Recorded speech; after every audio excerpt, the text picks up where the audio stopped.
नमस्कार। आज की हमारी कहानी है इंतज़ार। चिड़ियों की चहचहाहट सुनाई दे रही थी। सुबह के 5:30 बजे थे। रोज़ की तरह मोना आज भी उठ गई थी। अपनी बगल में अस्त व्यस्त हॉल में लेटे मनोज को देख वह शर्मा गई। वह उठने के लिए कसमसाई तो मनोज ने उसे अपनी बाहों में जकड़ लिया था। उठने भी दो, काम पर जाने में देर हो जाएगी। आज काम से छुट्टी, हम लोग आज अपना हनीमून मनाएंगे। वाह वाह, क्या कहने। पुरानी कड़वी बातें याद करके वह गंभीर हो उठी। बोली, यह बहुत अच्छा हुआ कि अब उन लोगों को शहर की इस कॉलोनी में मकान मिल गया है। यहाँ किसी को किसी की जाति से मतलब नहीं है। सही कह रही हो, जाने कब समाज से ऊंच नीच का भेदभाव समाप्त होगा। लोगों को क्यों नहीं समझ में आता कि सभी इंसान एक समान हैं। मनोज बोला था, वह सब तो ठीक है, लेकिन अब उठने भी दो। आज हमारे नए जीवन का पहला दिन है। यह क्षण फिर से तो लौट कर नहीं आएगा। आज मैं तुम्हारी बाहों में बाहें डालकर मस्ती करूँगा। इस पल के लिए तुमने मुझे बहुत लंबा इंतजार करवाया है। आज पठान पिक्चर देखेंगे, भगत सिंह की चाट खाएंगे। तुम जहाँ कहोगी वहाँ जाऊँगा, जो कहोगी वह करूँगा। आज मैं बहुत बहुत खुश हूँ। ओहो, केवल बातों से पेट नहीं भरने वाला है। पहले जाओ दूध और टोस्ट लेकर आओ। मेरी रानी, दूध के साथ साथ आज तो जलेबी और कचौड़ी भी लेकर आऊँगा। यह कहकर वह सामान लेने चला गया। वह उठकर रोज की तरह झाड़ू बुहारू और बर्तन आदि काम निपटाने लगी थी, लेकिन आज उसकी आंखों के सामने बीते हुए दिन नाच उठे थे। अभी वह 25 वर्ष की होगी, परंतु अपनी इन आंखों से कितना कुछ देख लिया था। अम्मा स्कूल में आया थी, इसीलिए उसे मन ही मन टीचर बनाने का सपना देखती रहती थी। बाबू राजगिरी का काम करते थे, उन्हें पैसा अच्छा मिलता था, लेकिन पीने के शौक के कारण सब बर्बाद कर लेते थे। वे 2 दिन काम पर जाते, तीसरे दिन घर पर छुट्टी मनाते, अपनी मित्र मंडली के साथ बैठकर हुक्का गुड़गुड़ाते और लंबी लंबी बातें करते। अम्मा जब भी कुछ बोलती तो गाली गलौज और मारपीट की नौबत आ जाती। पश्चिम उत्तर प्रदेश में संबलपुर से थोड़ी दूर एक बस्ती थी, जिसे आज की भाषा में चाल कह सकते हैं। लगभग 10-12 घर थे। सबकी आपस में रिश्तेदारी थी। बच्चे आपस में किसी के भी घर में खा पी लेते और सड़क पर खेल लेते। कोई काका था, कोई दादी तो कोई दीदी। आपस में लड़ाई भी जमकर होती, लेकिन फिर दोस्ती भी हो जाती थी। वह छुटपुट से ही स्कूल जाने से कतराती थी। वह लड़कों के संग गिल्ली डंडा और क्रिकेट खेलती, कभी कभी लंगड़ी टांग भी खेला करती थी। अम्मा स्कूल से लौटकर आती तो सड़क पर उसे देखते ही चिल्लाती, काहे लली, स्कूल जाने के समय तो तुम्हें बुखार चढ़ा था, अब सब बुखार हवा हो गया। बर्तन मांजने को पड़े हैं, चल मेरे लिए चाय बना। वह जोर से बोलती, आई अम्मा, लेकिन अपने खेल में मगन रहती। जब तक अम्मा पकड़कर उसे घर के अंदर ना ले जाती, वे उसका कान खींचकर कहती, अरे कमबख्त, कभी तो किताब खोल लिया कर। अम्मा की डांट का उस पर कुछ असर न होता। इसी तरह खेलते कूदते वह बड़ी हो रही थी, लेकिन हर साल पास होती हुई वह बीए में पहुंच गई थी। कॉलेज घर से दूर था, इसीलिए बाबू ने उसे साइकिल दिलवा दी थी। बचपन से ही उसे संजने संवरने का बहुत शौक था। अब तक तो वह जवान हो चुकी थी, इसीलिए बन संवर कर अपनी साइकिल पर हवा से बातें करती हुई कॉलेज जाती। वहाँ उसकी मुलाकात नरेंद्र सिंह से हुई। वह उसकी सुंदरता पर मर मिटा था। कैफेटेरिया की दोस्ती जल्दी ही प्यार में बदल गई। उसकी बाइक पर बैठकर वह अपने को महारानी से कम न समझती। 19-20 साल की कच्ची उम्र और इश्क का भूत। पूरे कॉलेज में उनके इश्क के चर्चे सबकी जबान पर चढ़ गए थे। वह उसके संग कभी कंपनी बाग तो कभी मॉल तो कभी कॉलेज के कोने में बैठकर भविष्य के सपने बुनती। एक दिन वे दोनों एक दूसरे को गलबहियां डाले हुए पिक्चर हॉल से निकल रहे थे। तभी नरेन के चाचा बलबीर सिंह ने उन दोनों को देख लिया था। फिर तो उस दिन घर पर नरेन की शामत आ गई थी। मोना की जात बिरादरी पता करते ही नरेन को उससे हमेशा के लिए दूर रहने की सख्त हिदायत मिल गई थी। पश्चिम उत्तर प्रदेश जाट बहुल क्षेत्र है। वहाँ की खाप पंचायतें अपने फैसलों के लिए कुख्यात हैं। जाट लड़का किसी वाल्मीकि समाज की लड़की से प्यार की पेंगे बढ़ाई, यह बात उन्हें कतई बर्दाश्त नहीं थी। वे लोग 15-20 गुंडों को लेकर लाठी डंडे लहराते हुए आए और शुरू कर दी गाली गलौज व तोड़फोड़। वे लोग बाबू को मारने लगे तो वह अंदर से दौड़ती हुई आई और चीखने चिल्लाने लगी थी। एक गुंडा उसको देखते ही बोला, ऐसी खूबसूरत मेनका को देख नरेन का कौन कहे, किसी का भी मन उछल उठे। बाबू ने उसे धकेल कर अंदर जाने को कह दिया था। पास पड़ोस के लोगों ने किसी तरह उन लोगों को शांत करवाया, नहीं तो निश्चित ही उस दिन खून खराबा होता।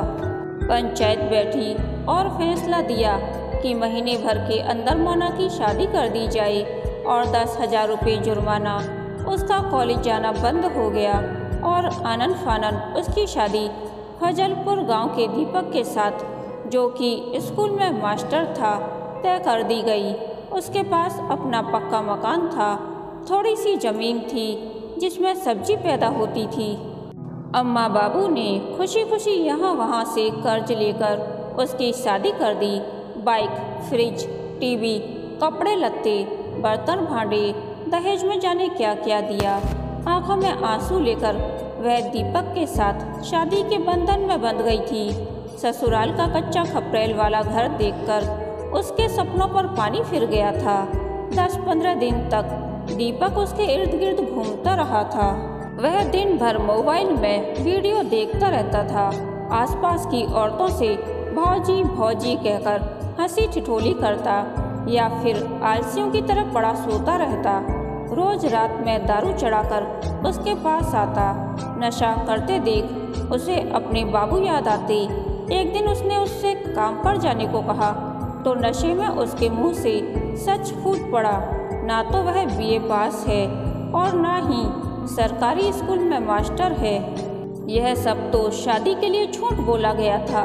वह रो पड़ी थी। फिर उसने दीपक को सुधारने का प्रयास किया था। वह उसे समझती तो वह एक कान से सुनता और दूसरे से निकाल देता। आलसी तो वह हद दर्जे का था। पान मसाला हर समय उसके मुंह में भरा ही रहता। जुआ खेलता, शराब पीना उसके शौक थे। यहाँ वहाँ हाथ मारकर चोरी करता और जुआ खेलता। उसका भाई भी रात में दारू पी कर आता और गाली गलौज करता। कुछ पैसे अम्मा ने दिए थे, कुछ उसके अपने थे। वह अपने बक्से में रखे हुए थी। दीपक उन पैसों को चुरा कर ले गया था। एक दिन उसने अपनी पायल उतारकर साफ करने के लिए रखी थी। वह उसको यहाँ वहाँ घंटों ढूंढती रही थी, लेकिन जब पायल हो तब तो मिले। वह तो उसके जुए की भेंट चढ़ गई थी। यहाँ तक कि वह उसकी शादी की सलमा सितारे जड़ी हुई साड़ी ले गया और जुए में हार गया। अस्त व्यस्त बक्से की हालत देखकर वह साड़ी के गायब होने के बारे में जान चुकी थी। वह खूब रोई। जाकर अम्मा जी से कहा तो वे बोली थी, साड़ी ही तो ले गया, तुझे तो नहीं ले गया। मैं उसे डांट लगाऊंगी। उसकी शादी को अभी साल भी नहीं पूरा हुआ था, लेकिन उसने मन ही मन दीपक को छोड़कर जाने का निश्चय कर लिया था। वह नशे में कई बार उसकी पिटाई भी करके उसके अहम को भी चोट पहुंचा चुका था। वह बहुत दुखी थी, साथ ही क्रोधित भी थी। दीपक नशा करके देर रात आया। आज कुछ ज़्यादा ही नशे में था। बदबू के भभके से उसका जी मिचला उठा था। फिर उसके शरीर को अपनी संपत्ति समझते हुए अपने पास उसे खींचने लगा। पहले तो उसने धीरे धीरे मना किया, पर वह जब नहीं माना तो उसने उसे जोर से धक्का दे दिया। वह संभल नहीं पाया और जमीन पर गिर गया।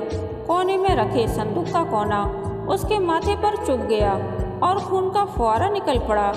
फिर तो उस दिन आधी रात को जो हंगामा हुआ कि पाँव फटते ही उसे उसके घर के लिए बस में बैठाकर भेज दिया गया।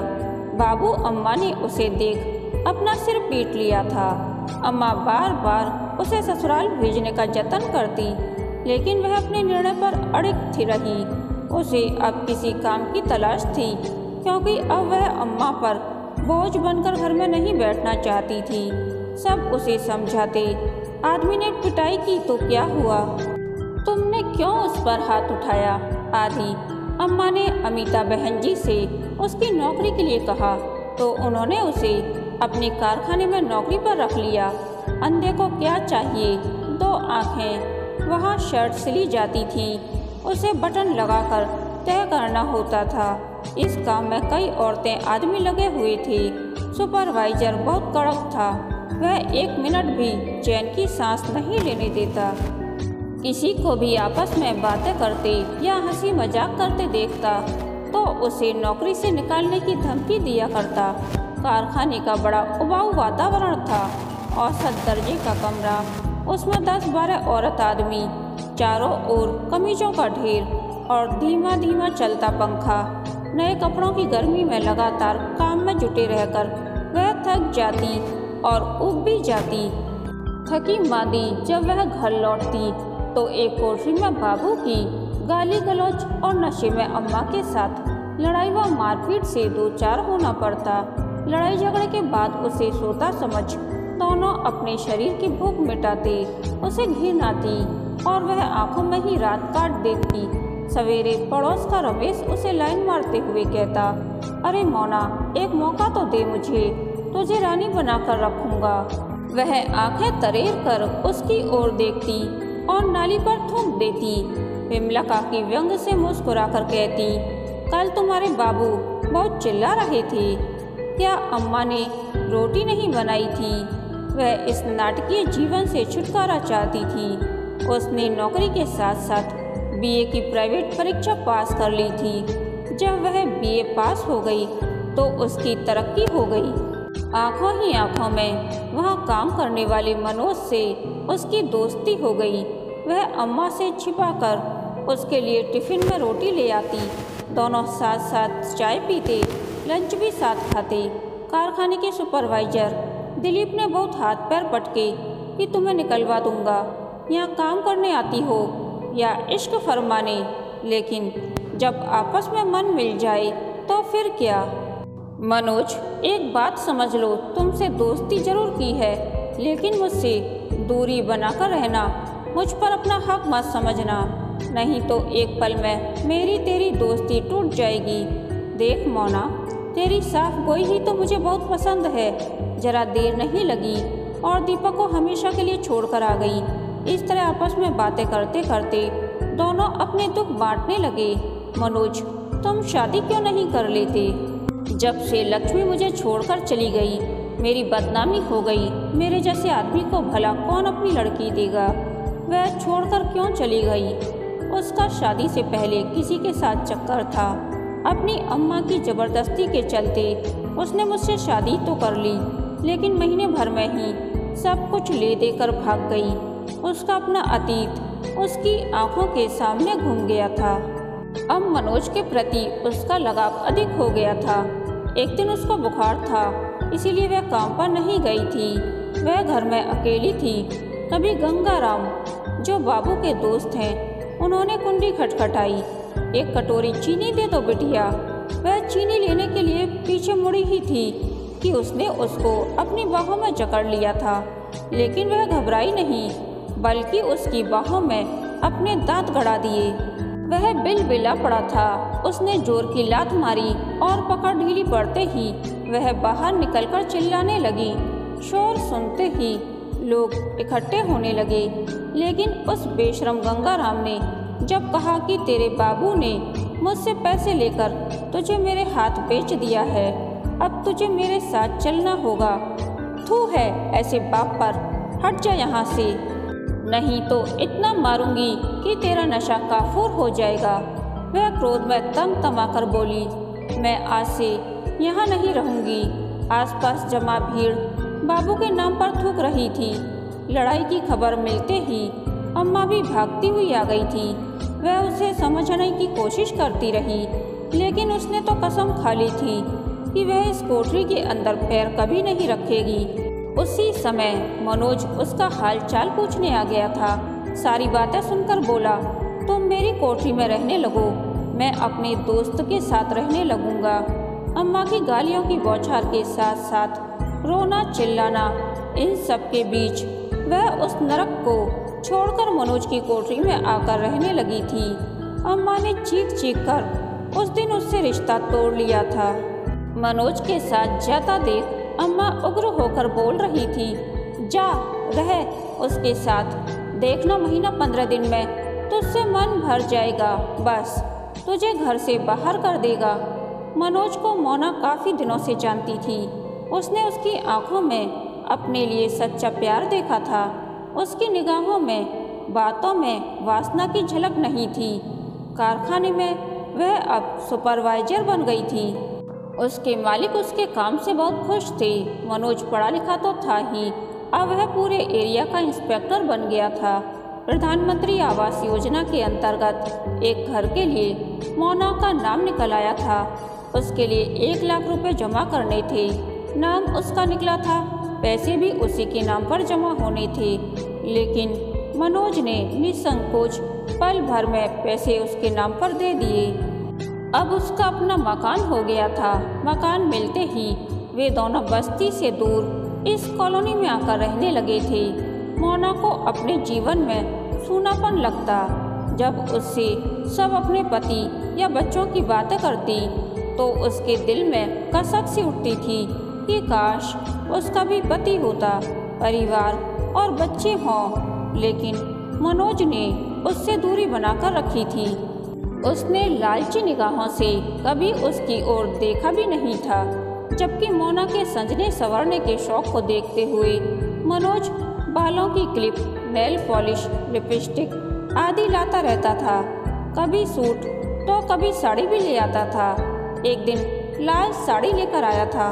बोला, मोना यह साड़ी पहन, तेरे पर लाल साड़ी खूब फबेगी। साड़ी तो तू सच में बड़ी सुंदर लाया है, लेकिन इसे भला पहनूंगी कहाँ, बता। हम दोनों इतवार को पिक्चर देखने चलेंगे, तब पहनना। वह शर्मा गई थी। दोनों के बीच पति पत्नी का रिश्ता नहीं था, लेकिन दोनों साथ साथ एक ही घर में रहते थे।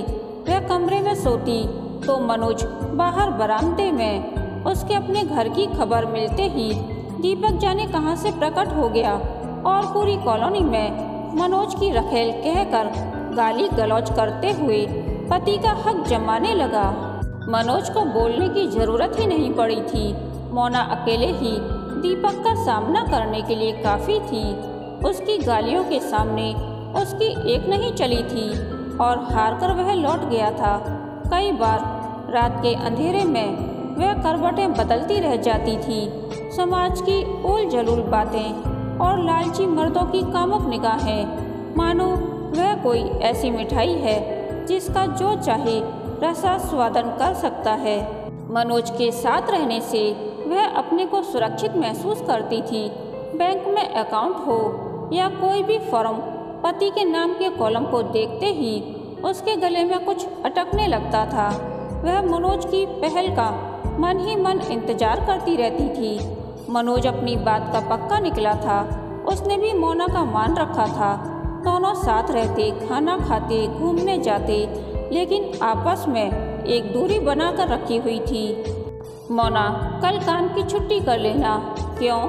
कल आर्य कन्या स्कूल में आधार कार्ड के लिए फ़ोटो खिंचवाने चलना है। फ़ोटो खींची जाएगी, अच्छे से तैयार होकर चलना। वह मुस्कुरा उठी थी। अगले दिन उसने मनोज की लाई हुई साड़ी पहनी, कानों में झुमके पहने थे, उसने माथे पर बिंदिया लगाई। फिर आज उसके हाथ मांग में सिंदूर सजाने को मचल रहे थे।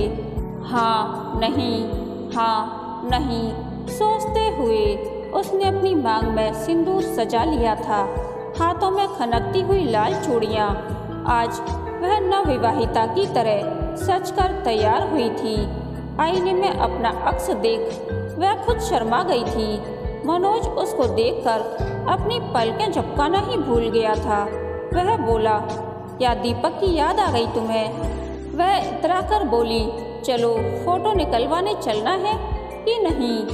मानव को इतना सजा धजा देख मनोज उसका मंतव्य नहीं समझ पा रहा था। वह चुपचाप उसके साथ चल दिया था।